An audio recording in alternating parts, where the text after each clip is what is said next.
Donc, là on va bosser au sol.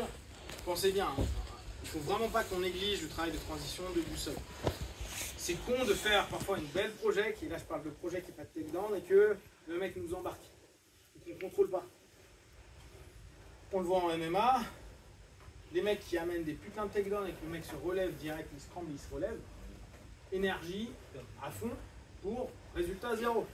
Et quand t'as un mec, quand t'as voulu emmener un gars au sol qui se relève, et que tu te prends un parpaing, oh, c'est ça que je voulais éviter, je m'en prends un, et avec du stamina en moins. D'accord? Donc ça, il faut toujours se dire, ok, si j'emmène un gars, je l'emmène au sol. Take down, le mets au sol. La projection, on s'en fout. On s'en fout que ce soit haut ou pas, il se dit, ouais, mais je vais le mettre sur la tête et tout. Je préfère qu'il tombe et que je le contrôle. Ok? Donc notre travail de transition, je fais tomber, même si c'est dégueulasse, on s'en fout, et que tu contrôles, le contrôle va être nécessaire. Si le mec veut se relever dans un cas d'MMA, ou même si dans un cas de jutsu, le mec il sait qu'il est assez bon en Tachiwaza debout, il ne veut pas se prendre le point, il se relève immédiatement, il n'y a pas eu de contrôle de 3 secondes, il va y avoir un avantage, mais il n'y aura pas de point. Okay? Donc au sol, on continue notre petit travail sur la garde fermée. Vous vous souvenez, à chaque fois qu'il y a une garde fermée, il faut que je pense à mon hip escape. Je sais qu'il y a plusieurs types de hip escape. Dans mes hip escape, je peux avoir un hip escape qui va loin, je peux avoir un hip escape qui se décale un tout petit peu, un hip escape qui se décale loin. Donc vous pensez, ça c'est vraiment votre priorité. À partir du moment où ma hanche est mobile, je peux créer du jeu. À partir du moment où ma hanche commence à être immobile, plus disponible pour faire quoi que ce soit, il y a de fortes chances que quelques secondes après, il me passe. D'accord? Hormis en garde fermée où on peut être immobile pendant un laps de temps, mais on ne travaille pas du coup. Donc, on se retrouve ce coup-ci toujours sur notre pocket. On se retrouve ici, on travaille un petit peu sur notre travail en flower. Je fais un action-réaction, il revient, je pose, je reviens, je tire, je ramène, j'insère, je passe, je pense à la corde. Je vais chercher vraiment la corde. 1, 2, corde. Et c'est parti. Donc, ça vous l'avez déjà vu, on le répète, c'est un sweep de base. Après, on va travailler bien sûr avec la notion du balancier. On le fera après. Donc, on est là, vraiment captez bien. Je fais un action-action. Ça remonte.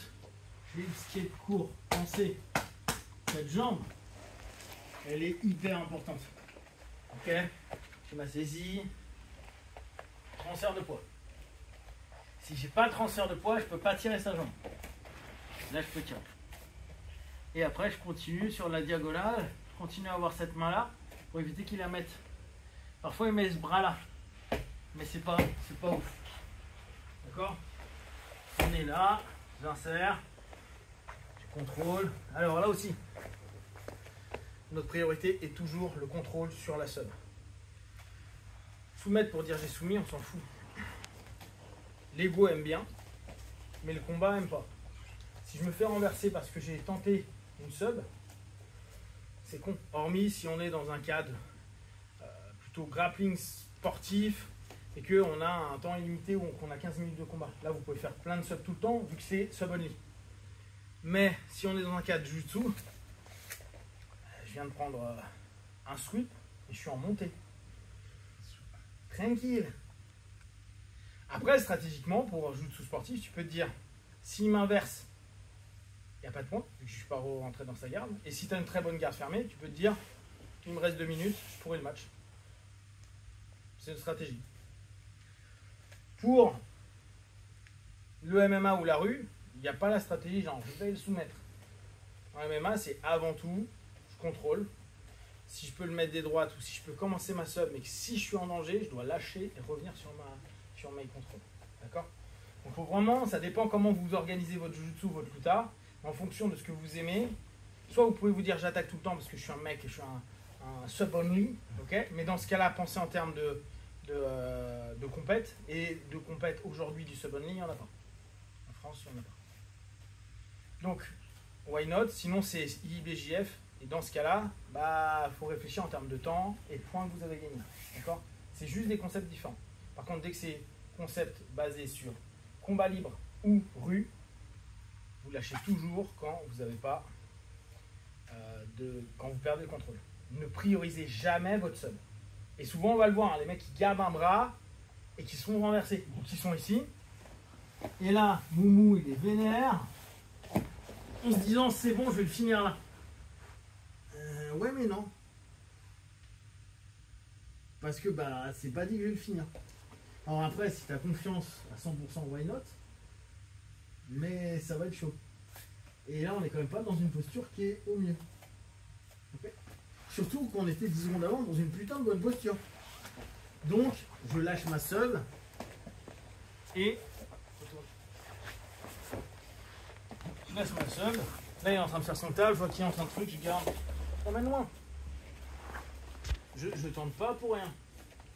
Maintenant, sur les randonnées ici, entre potes, si ça fait 3 minutes que vous êtes pas, si ça fait 1 minute que vous êtes sur le gars, qu'il se passe rien, que vous voyez qu'il vous renverse pas, ouais, bah là tu peux te dire c'est pas grave, ça, au moins ça ouvrira le jeu même s'il te renverse.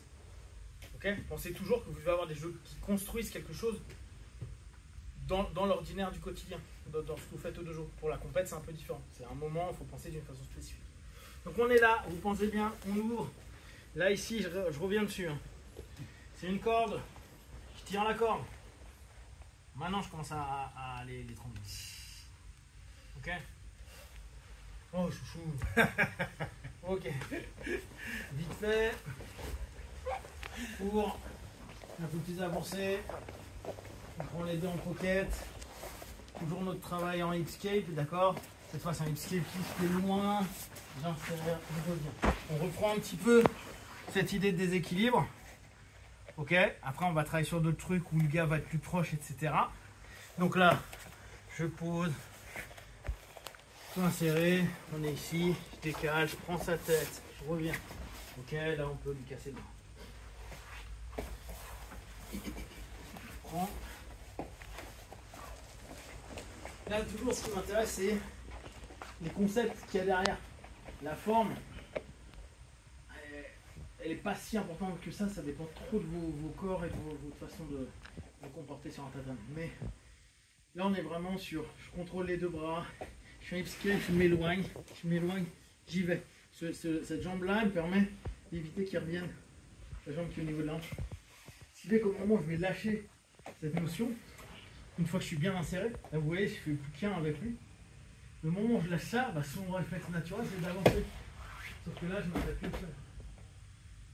J'oriente, je casse donc sa structure. Là d'ici j'ai pas de danger, donc je peux revenir. Ok. Allez, Jimmy.